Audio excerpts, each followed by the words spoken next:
यहाँ किसानों को दिखाया गया है कि किस तरह से अच्छी खेती की जा सकती है। भूमि की शक्ति है वो भी कुछ कम हो गई है, पानी की जो सतह है वो भी नीचे जा रही है, बीमारियों का प्रकोप भी बढ़ रहा है। धान या गेहूँ ये फसल चक्र जो है वो सीरियल चक्कर है। या तो चना अगर हो सकता है तो चना करें, तो फिर बाद में धान लें, या सोयाबीन लें, फिर उसके बाद में गेहूँ लें, ताकि एक फसल जो है वो लेग्यूमिनस हो और उससे नाइट्रोजन की फिक्सेशन हो, वो भूमि की शक्ति को और आगे अच्छा कर सके। मुझे पद्म भूषण भी 1998 में मिला है, जो भारत के लिए एक जीन बैंक बनाने का कार्य मैंने किया था। अच्छे अच्छे बीजों की, अलग अलग किस्मों की, उन सब का संकलन करके उसमें रखा गया है। 4.5 लाख जो कलेक्शंस सारे भारत से करके उसमें रखे गए हैं। ਰੋਜ਼ਾਨਾ ਸਪੋਕਸਮੈਨ ਚੈਨਲ ਦੇਖ ਰਹੇ तमाम ਦਰਸ਼ਕਾਂ ਦਾ ਮੈਂ ਹਰਜੀਤ ਕੌਰ ਸਵਾਗਤ ਕਰਦੀ ਹਾਂ। ਦਰਸ਼ਕੋ, ਅੱਜ ਜਿੱਥੇ ਅਸੀਂ ਜੀਐਸ ਫਾਰਮ ਪਹੁੰਚੇ ਹੋਏ ਸੀ, ਕਿਸਾਨ ਮੇਲਾ ਤੇ 5ਵਾਂ ਸਥਾਪਨਾ ਦਿਵਸ ਸੀਗਾ ਜੀਐਸ ਫਾਰਮ ਦਾ।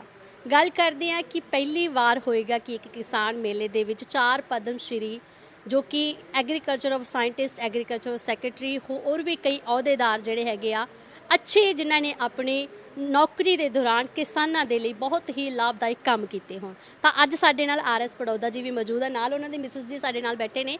ਗੱਲਬਾਤ ਕਰਾਂਗੇ, ਇਹ ਵੀ ਪਦਮ ਸ਼੍ਰੀ ਅਵਾਰਡਡ ਨੇ। ਸਭ ਤੋਂ ਪਹਿਲਾਂ ਸਵਾਗਤ ਕਰਦੇ ਇਹਨਾਂ ਦਾ ਰੋਜ਼ਾਨਾ स्पोक्समैन पे। सत श्री अकाल जी। धन्यवाद। बहुत खुशी की बात है कि आप यहाँ आज यहाँ जो गुरबचन सिंह फाउंडेशन का 5वां वर्षगांठ है उस पर आप आए हैं, और यहाँ किसानों के साथ गोष्ठी एक की गई है।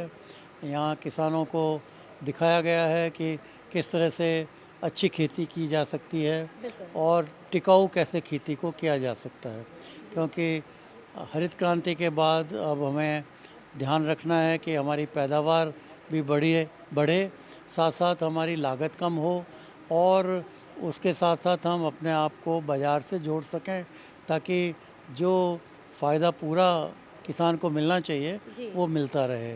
ऐसी तकनीकों को अपनाएं जिससे, चाहे वो जैसे अगर आपको नाइट्रोजन का फर्टिलाइज़र डीएपी डालना है तो उसकी जगह अगर हम नैनो फर्टिलाइज़र डाल सकते हैं, या उसकी जगह प्राकृतिक खेती जो है वो गोबर की खाद का उपयोग कर सकते हैं, या वर्मी कंपोस्ट का उपयोग कर सकते हैं, या दवाइयों को कम कर सकते हैं, बायो पेस्टिसाइड को यूज़ कर सकते हैं।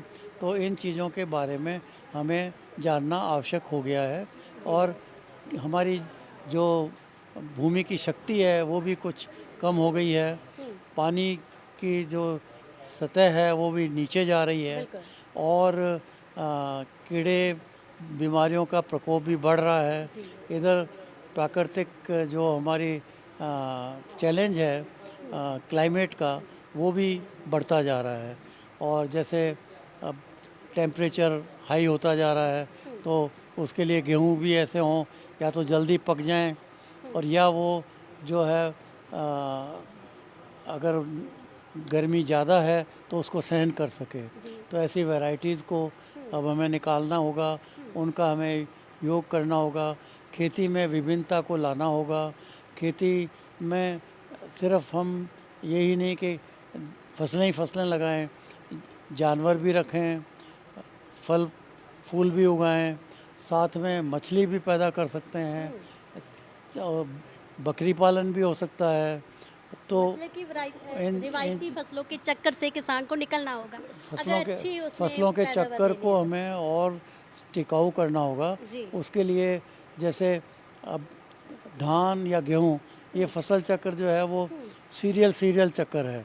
इसमें हमें जैसे चना है, या तो चना अगर हो सकता है तो चना करें, तो फिर बाद में धान लें, या सोयाबीन लें, फिर उसके बाद में गेहूँ लें, ताकि एक फसल जो है वो लेग्यूमिनस हो और उससे नाइट्रोजन की फिक्सेशन हो, और वो भूमि की शक्ति को और आगे अच्छा कर सके। सर, मैं ये भी जानना चाहती हूँ कि अपने नौकरी के दौरान आपने कौन कौन से ओहदे जो निभाए हैं और किसानों के लिए क्या क्या किया है? ऐसा है कि नौकरी में तो मैंने हरियाणा किसान आयोग का मैं चेयरमैन रहा हूँ। जी मैं भारतीय कृषि अनुसंधान परिषद का डायरेक्टर जनरल रहा हूँ जी और secretary to government of India रहा हूँ। जी मुझे पद्म भूषण भी 1998 में मिला है, जी जो भारत के लिए एक जीन बैंक बनाने का कार्य मैंने किया था, जी जिसमें आज हमारी जितने भी संकलित जातियां हैं, जी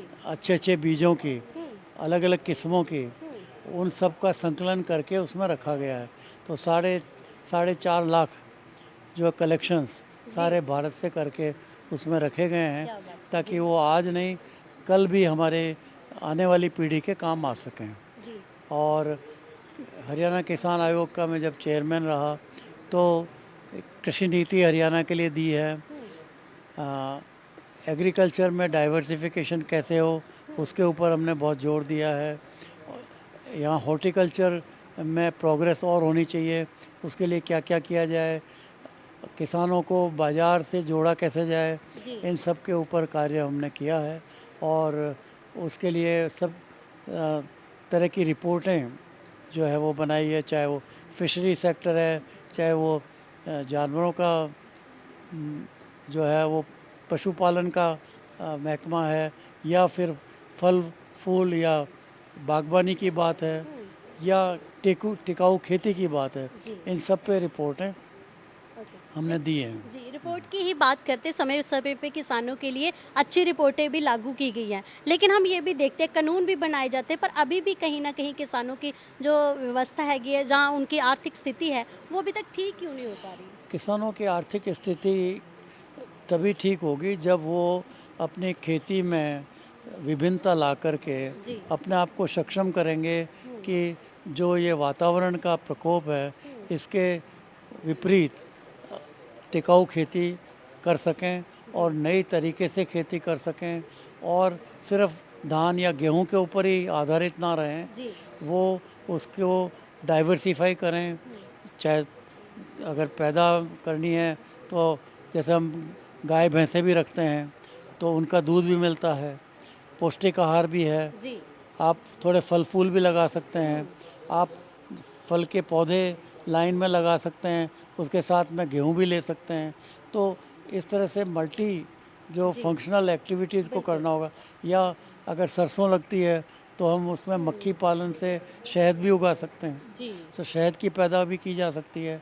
या जैसे मशरूम की पैदा की जा सकती है, बेबी कॉर्न की पैदा हो सकती है। बिल्कुल तो मतलब कई ऐसी, या प्रोटेक्टेड कल्टीवेशन में वेजिटेबल्स का प्रोडक्शन करके उनको बाज़ार से जोड़ा जा सकता है, उसमें 10 गुना से ज़्यादा पैदा की जा सकती है जी जो बाहर नहीं हो सकती।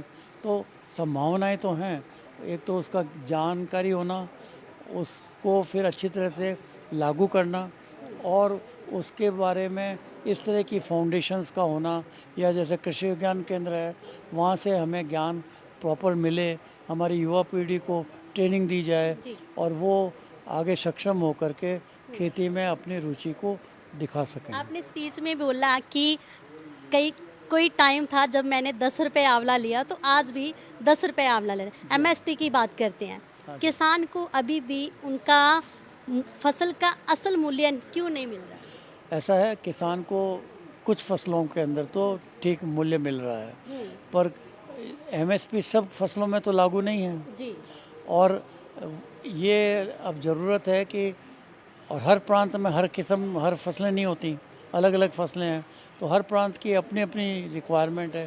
तो एमएसपी जो है वो स्टेट लेवल पे जो वहाँ की ज़रूरत है, जैसे अगर प्याज है महाराष्ट्र में होता है, आलू है पंजाब में होता है, तो आलू अगर है तो उसकी एमएसपी होनी चाहिए, और उसको कैसे रखा जाए, उसके लिए कोल्ड स्टोरेज है कि नहीं, उसकी सुविधाएं हैं कि नहीं, किसान ज़बरदस्ती ना बेचे, वो अपना रख कर के बाद में बेचे, तो उसको उसकी सुविधाएं दी जाए, उसको क्रेडिट दिया जाए। तो इस तरह की संभावनाओं को करने की आवश्यकता आप है। जैसे अपने ओहदे पर होते हुए किसानों के लिए अच्छे रिपोर्ट तैयार कर दे, पर कहीं ना कहीं लगता है कि लागू नहीं हो पाती। जैसे स्वामीनाथन की रिपोर्ट थी, लेकिन अभी तक लागू नहीं हुई। ऐसा स्वामीनाथन साहब की रिपोर्ट में जो C2 प्लस 50% की बात है, जी तो 50% तो हो गया है, C2 को लाना अभी संभव नहीं हुआ है, जी। तो वो होने की आवश्यकता आपके है। साथ भी कभी ऐसा हुआ था जो जॉब के दौरान, नौकरी के दौरान, कि आपने अच्छी किसानों के लिए रिपोर्ट तैयार की है लेकिन वो लागू ही नहीं हो रही? नहीं, ऐसा मैंने तो जहाँ तक कोशिश हुई, मैंने किसानों के लिए पूरी आगे बात यह है कि पॉलिसी मेकर्स को भी तो समझाने की ज़रूरत पड़ती है। जी। वो भी तो चाहेंगे कोई चीज़ अच्छी हो, हम्म। पर वो अच्छी चीज़ को समझाएं तब तो देंगे ना जी। सपोर्ट, ऐसे तो नहीं दे देंगे। तो उसके लिए हम लोगों की भी कमी है। अगर हम उनको नहीं समझा करके, अब जैसे पराली जल रही थी, तो पराली जलने के लिए यही हमारे प्राइम मिनिस्टर साहब से, मैं और स्वामीनाथन साहब, हमने उनको कहा कि साहब देखिए, ये वातावरण दूषित हो रहा है, किसान लोगों को टाइम नहीं मिलता है, उनके पास में मशीनरी नहीं है, तो जब तक मशीनरी और उनकी ट्रेनिंग और सुविधाएं नहीं दी जाएंगी तो ये जलती रहेंगी। तो इमीडिएटली की स्कीम आई, तो उससे अब वो जो है वो मशीनों का प्रयोग हो रहा है। जी। अब लोग समझ भी रहे हैं कि पराली को जलाना नहीं है, तो वो अब करीब 25% से 30% अब जलना पिछले 3 साल से कम हो गया है, जी। और आगे और कम हो जाएगा। और किसानों को ये भी समझाना है कि ज़मीन की उपजाऊ शक्ति कम होती जा रही है, तो बिल्कुल। इसको ठीक करने के लिए आपको इसको जलाना नहीं है, पर इसको ज़मीन में ही वापस मिलाना है। जी, बहुत बहुत धन्यवाद। कोई संदेश देना चाहते हैं किसानों को? किसानों को संदेश ये देना है कि किसान भाइयों, आप बहुत जागरूक हो, जी। आप नए नए खेती के तरीकों को और सीखने की कोशिश करें। जैसे माइक्रो इरिगेशन है, उससे पानी बच सकता है। जैसे हम जो है वो सोलर एनर्जी है, उससे हमारी एनर्जी की सेविंग हो सकती है। जी। या जैसे बायो फर्टिलाइज़र्स है, उससे हम जो है खाद की यूज़ को कम कर सकते हैं। खाद को हमें जो है बिखेरना नहीं है, बल्कि खाद को मशीनों से प्रयोग लेकर के ठीक तरह से अप्लाई टाइम पर करना है। तो उससे आपकी जो एफिशिएंसी है वो बढ़ जाएगी। जो आप लागत लगा रहे हो उससे आपको ज़्यादा फ़ायदा होगा। तो इन नए तरीकों को सीख करके खेती को और सुदृढ़ बनाने की आवश्यकता है। ਜੀ ਬਹੁਤ ਬਹੁਤ ਧੰਨਵਾਦ ਜੀ। ਸੋ ਦਰਸ਼ਕੋ, ਇਹ ਸਨ ਸਾਡੇ ਨਾਲ ਡਾਕਟਰ RS ਪੜੌਦਾ ਜੀ, ਜਿਨ੍ਹਾਂ ਨੇ ਆਪਣੇ ਨੌਕਰੀ ਦੇ ਦੌਰਾਨ, ਸਮਾਜ ਦੇ ਵਿੱਚ ਬਹੁਤ ਘੱਟ ਹੁੰਦੇ ਨੇ ਜਿਹੜੇ ਕਿ ਆਪਣੇ ਅਹੁਦੇ ਤੇ ਕਿਸਾਨਾਂ ਦੇ ਲਈ ਕੁਝ ਕਰਕੇ ਜਾਂਦੇ ਨੇ, ਪਰ ਇਹਨਾਂ ਨੇ ਕਿਸਾਨਾਂ ਦੇ ਲਈ ਬਹੁਤ ਅੱਛੇ ਬੀਜ ਨੂੰ ਵੀ ਤਿਆਰ ਕੀਤਾ ਤੇ ਅੱਜ ਪਦਮ ਸ਼੍ਰੀ ਅਵਾਰਡਡ ਵੀ ਨੇ। ਸੋ ਜੁੜੇ ਰਹੋ ਰੋਜ਼ਾਨਾ ਸਪੋਕਸਮੈਨ ਦੇ ਨਾਲ, ਇਦਾਂ ਦੀਆਂ ਸ਼ਖਸੀਅਤਾਂ ਤੁਹਾਡੇ ਰੂਬਰੂ ਕਰਵਾਉਂਦੇ ਰਹਾਂਗੇ। ਤਦ ਤੱਕ ਲਈ ਇਜਾਜ਼ਤ ਦਿਓ। ਧੰਨਵਾਦ।